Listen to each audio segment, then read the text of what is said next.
Alright guys, let's get to some of the electrophysiology of a cardiomyocyte. You have to know this to basically understand the rest of the chapter.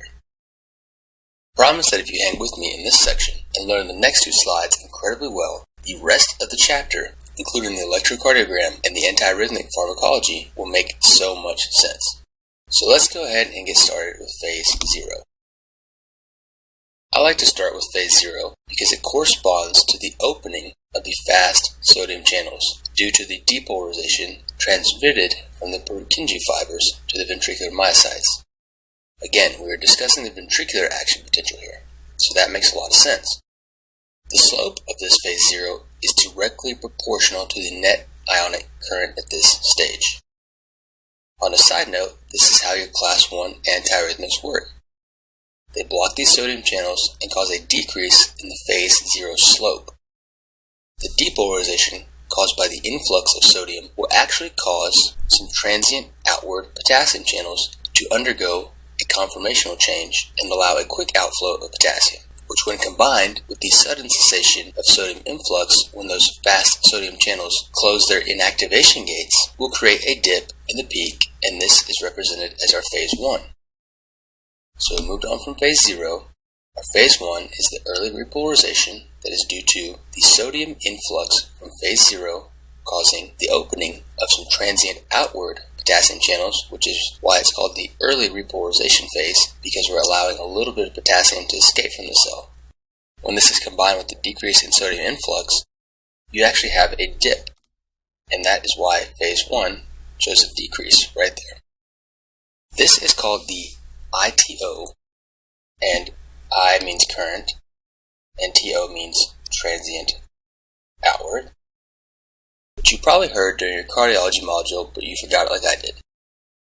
There is a small outward flow of positive potassium ions, so this should make a lot of sense, considering your diagram takes a small dip towards a less positive value, because we're losing positive by letting some potassium escape through these voltage-gated potassium channels that are opened by the sodium influx. Now we go on to the phase 2. Notice how phase 2 plateaus. The phase 1 that was marked by the decrease in sodium influx due to closing the sodium channels and the activation of those transient outward potassium channels, all of that stops. So you don't get any more decrease or dip that you see in phase 1. What's important about the phase 0 upstroke, in which we allow all of that sodium into the cell, is that we depolarize the L-type calcium channel on the sarcolemmal membrane. And we also activate the slow, delayed, rectifier potassium channels that dominate phase 2. So that is what phase 2 is important for. We have calcium-induced calcium release and myocyte contraction. Remember, we open these L-type calcium channels on the sarcolemmal membrane. Calcium can flow in, bind to the ryanodine receptor on the sarcoendoplasmic reticulum membrane, causing a conformational change in the ryanodine channel, opening the channel so that we get calcium-induced calcium release and we increase our intracellular calcium levels. And we all know that this leads to our contraction. At the same time, we've opened some slow, delayed, rectifier potassium channels, so the influx of calcium is balanced by the efflux of potassium. And that is why you have a plateau. You're losing positive while also allowing positive in. There's a balance between in and out, which means that you do not have any change in your voltmeter. That is why it's a plateau. It is flat. Now let's go on to phase 3. In this phase, the L-type calcium channels have started to close, but the potassium channels that we just mentioned, the slow, delayed, rectifier channels, are still open, hence the name slow delayed.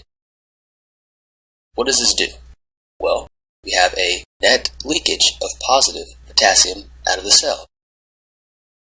There is an overall negative change in the membrane potential. That is why the diagram will show a shift away from the positive. We are losing a positive charge from the intracellular environment. This helps restore cell polarity towards more negative. What's important to note is that this restoration of cell polarity towards the more negative value actually activates other potassium channels called inward rectifying potassium channels. This is the IK current that will be induced in phase 4, which is represented by green. This makes a lot of sense because we just let a lot of potassium leave our cell in phase 3 to help repolarize. And remember, we closed those voltage-gated calcium channels, so we were just losing a bunch of positive. This can actually seem to be a little confusing, so do not let it confuse you. We need these inward rectifier IK channels to actually help restore some of the intracellular potassium. This phase 4 resting potential is actually dominated by efflux of potassium. Remember that the membrane is selectively permeable to potassium. We will always be leaking out potassium from the intracellular to the extracellular environment. The channels that we leak potassium out of slowly are not the same channels as the inward potassium rectifier. The inward potassium rectifier are the potassium channels that help rectify the fact that we lost a bunch of potassium in the repolarization phase because we had to pump out positive from inside to the outside to balance all of that positive ion influx from the phase 0 that occurred with sodium. This buys us time for our sodium-potassium ATPase to restore the normal extracellular high sodium concentration and intracellular high potassium concentration. The sodium-calcium exchanger and the calcium ATPase also work during this period.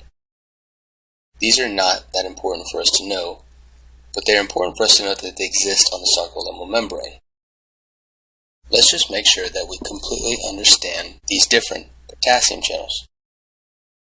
We have our outward, the slow delayed, and our inward. The slow delayed are responsible for our repolarization phase, where we want phase 3 to be dominated by efflux of potassium out of the cell. And the inward will actually allow potassium to flow back into the cell. So this is our phase 3, and this is our phase 4. The fact that we have our sodium-potassium ATPase during this phase 4 working will help restore the balance of intracellular potassium as well.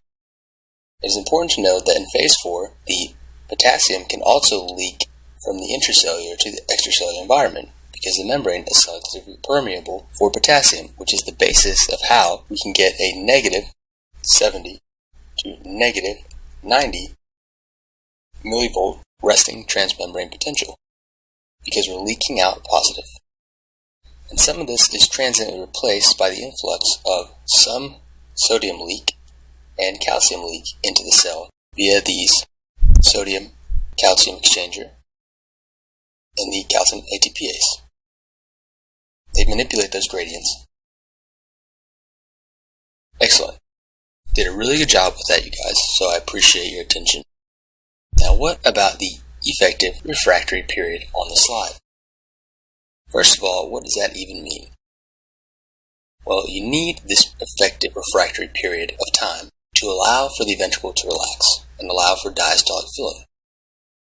The refractory period is dependent on the sodium channels that we initially activated in phase 0. This is something fundamental you must know. You need to understand the transmembrane sodium channel, how it functions. Remember, you have an inactivation gate and an activation gate of the sodium channel. This is when it is sitting in its ready to be depolarized state. This is the intracellular and this is the extracellular environment. The depolarization that hits the myocyte causes the activation gate of the sodium channel that is facing the extracellular environment to open up. So now, the channel is open and we are allowing sodium influx. However, our inactivation gate here will soon swing shut. And now we have closed our transmembrane pore and sodium will not flow in anymore. Repolarization, so we need a more negative transmembrane potential, will actually restore the inactivation gate to the open phase and the activation gate to the closed phase. Notice that after we depolarize, our activation gate was open and our inactivation gate was closed. So this phase 3 repolarization, where we lose a bunch of potassium from inside the cell, is necessary to restore the phase 0 fast sodium channels. The effective refractory period represents that gap in time in which we have not hit a negative enough transmembrane potential because we have not returned our fast sodium channels. Remember, we want our fast sodium channels to look like this. We're dependent upon phase 3 to get that potassium out of the cell so we can restore our inactivation gate to the open phase and the activation gate to the closed phase. Why am I telling you this? Well, the refractory period reflects how many sodium channels are in the inactive state. Remember, the inactive state is when we just depolarized and eventually closed this inactivation gate. So now that we have an open activation gate but a closed inactivation gate, you need phase 3 of the repolarization to return the sodium channels back to normal. This is normal. You need them in this state so they can respond to another stimulus. You need the transmembrane potential to reach at least negative 60 millivolts for these bad boys to open back up.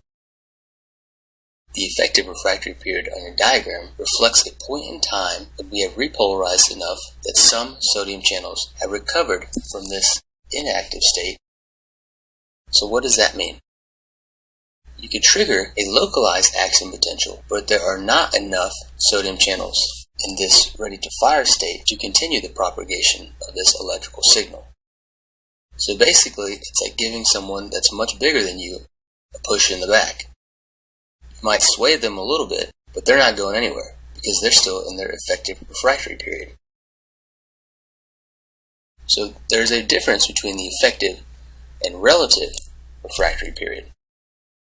The relative refractory period is when stimulation can trigger an action potential that can conduct through the myocytes.